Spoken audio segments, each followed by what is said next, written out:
is going on, everybody? Welcome into Across the Board, sponsored by MBM. This is the NBA portion of the show. Yeah, myself, JD, here with my guy Nick. What is up, Hold on, man? guys. Well, man, we're coming off of a day where we called that game just right. Uh, hmm we had the we had the Spurs. That was actually my big play. It was nice that after we had sent out the show that then the Lakers kind of ruled out basically everybody, but that's what we had talked about though, yeah.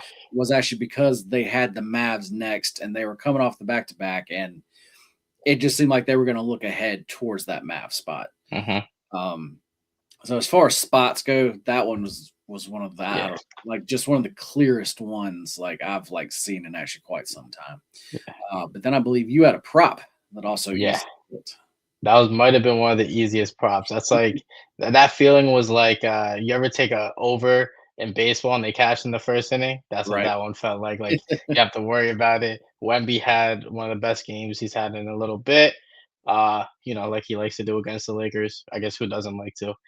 And that was easy. Over 22 and a half. We gave some like I said, I'm gonna take him anytime he's under 25. I don't care what it is, where it is. That dude should never be under 25 anywhere. And that was awesome. Yep. Definitely agree with you there. All right, man. I think we should get right into it here. First game up, we got the Hawks are coming into Charlotte. Hawks 26 and 29 on the year. Charlotte 25 and 29 on the year. Hornets, the line just changed on us. Here once again, the Hornets were laying 5.5. They're now laying 4.5 points. Total is still the same though at 233.5. Uh, kind of the bigger news I think here was, I mean, Charlotte. How many games had they won in a row? I think it was like 7 or 8, but I they've think it was been. I think they're 9. like 10-2 in like their last 12. I think they look like they got something going. Put it like that. Yeah, I think. Well, they're actually 9-1 in their last 10. 9-1. Yeah. So actually, like they had definitely won 9 straight. Um. So anyway, yeah, which just sounds weird. The Because Hornets being good. because Charlotte, like that's my technical like home team. Um, but yeah, like that's this like team is not something that we ever really like talk about actually like around here. So the fact that we just had people like around town like starting to actually like talk about them was like weird. Yeah. um, but anyway, man, here to me, this game is about like, okay, well, Charlotte finally got that loss.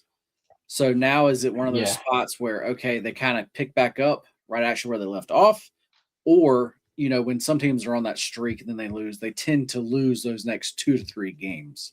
So Yeah. what are you thinking here? Um, I'm thinking the Hornets are pretty serious. I like what I've seen out of them. Their offensive efficiency has been really good. I love their young stars. Brandon Miller, he's an absolute stud. Khan, probably one of the best shooters already in the whole league. LaMelo Ball, I think he's fitting into this offense a lot better, and the stress of him having to do everything has kind of, made him play better. And I think I just like those three. Miles Bridges, he's not gonna be in this game, but he's also a good player. I've liked what I've seen just overall with the Hornets and the coach, Charles Lee. Yeah. He's had them, playing really good basketball and enjoying it. With that being said, uh, I think the Hornets are, serious. The Hawks, they made a couple trades. They're still trying to find their offensive identity. Um, I'm gonna ride with the Hornets here. A minus 5.5. Well, 4 now. I think it hasn't really changed too much. Um, they just been a really solid team. Yeah. You can yeah, there there are actually flat fours out actually there now. Platform, which I actually like even more because you can even Uh, probably get a spread at one of my favorite numbers is minus 2.5 uh in basketball. yeah. there, guys. Yeah, I don't really have a lot here on this game, but as far as Charlotte, I am going to have a small play here. Um, this is one of those spots where I was talking about it could for like me, it just depends on the team and just what the situation is. Because actually, sometimes when a team, like I said, finally gets that loss, I do like to fade them the actual next few games. If they were playing somebody else, I probably would. Mhm, But the fact that it's this Hawks team currently, which like Nick just said, they have a lot going on, um, and they just haven't found who they like really are currently. And mhm. so yeah, this is actually where I do think Charlotte bounces back. But like I said, this actually for me is going to be a very small play. This is not even going to be an actual client play. Um, but yeah, I am kind of a small play on it. One of my more favorite plays in this game is actually with Miles Bridges being ruled out and the way the Hawks like to play at a faster pace. I feel like LaMelo Ball over 3.5 threes is a good spot for him. He'll probably shoot a little bit more without Miles Bridges being there, and with the pace, he should get up more threes. I feel like he could, over 3.5 is a great spot for him right now. I like that. That's one I will make sure to look at. All right, man. Let's move on to our next game here. Got the Knicks headed into Philly, man. Philly laying 2.5 points, total of 222. Knicks on the season, they are 34-20, while the 76ers are 30-23. Um, Knicks, they are on a back to back here. They lost outright to the Pacers last night, 137 134. I definitely consider that a bad loss, considering I think the Knicks were laying like 12 points. Um, so definitely not a good loss for them. And they're also on the back to back here.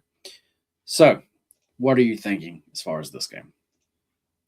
As far as I'm thinking, back to back and overtime, I'm gonna have to lean here on the over. Tired legs. The Knicks have under Mike Brown have a better offensive efficiency. Um, so they're going to be able to score. I just feel like their defense isn't going to be able to hold, especially with Embiid and Maxi playing really well. They're not going to be able to hold them. And if you look at the back-to-back trends, the last two games, they total was 249 and 223, and they're actually playing at a faster pace currently than they did in um, December. I feel Mhm. like just with that being said, the line is at 222. So that both teams been over, and we're gonna have to lean the over here. This will probably be more of a prop game for me. I could dive into that. You want to go over your points, and then I'll take the props, or Yeah, I'm actually just gonna be really actually quick with it. This was a game coming in here that actually we had not talked about, but I also like the over here. I just simply think that this number is actually too actually low. I really think that this should be more in the 26 range. Um, so yeah, yeah. that's gonna just I'm just gonna keep it short and simple there. My actual play on this game is going to be the over 222. So yeah, Nick, do you want to go Yeah. into those props? I'm looking at Tyrese Maxey over 25.5. Uh, he's been absolutely like dominating the Knicks the past couple matchups. He scored 30 basically since 2025. So I feel like over 25 is a good spot. Jalen Brunson over 6.5 assists. I think it might be 7.5 in some books. He's been more facilitating in Mike Brown's offense, and with the pace and coming off of that 40-point game, they're probably going to look to get the ball out of his hands a little bit more and force the other guys to score. So I feel like 6.5 or 7.5 assists is a good spot for him. And I would even look at Embiid points here as well. I feel like both of these guys could have a really big game against the Knicks, and try to go into the All-Star break on a high note, and look forward towards the second half of the season. Yeah, I feel like going into the All-Star break on that kind of note will make them feel better. that makes a lot of sense, man. Makes a lot of sense. All right. Well, it is that time. Nick, what is your best bet? My best bet here is I will probably go with Maxi over 25.5. I feel like he's a dude. He's a high volume scorer. He's gonna get up his shots. he's gonna look to, beat the Knicks. I like that. That is one that I am definitely going to tail there. And guys, before I give out my best bet, do us a favor, guys. Click that like button. If you can just go ahead and do it right now for us, right there below us. Click that little thumbs up. That helps us out so much. And then if you can also comment for us, just leave us a comment saying anything. But especially if you want to give us your best bet Let of us know. the day. But my best bet, guys, is going to be that 76ers Knicks over 222. Um, like I said, as far as the as far as the NBA goes, I'm still not betting it heavy yet. So like as whereas the Spurs last night, like I loved that I That actually was loved. a that was a great spot for that Yeah, one. loved that play. So I do want to say I'm not nearly as big actually like on actually this play here. But for the show, I should do like that as my best bet.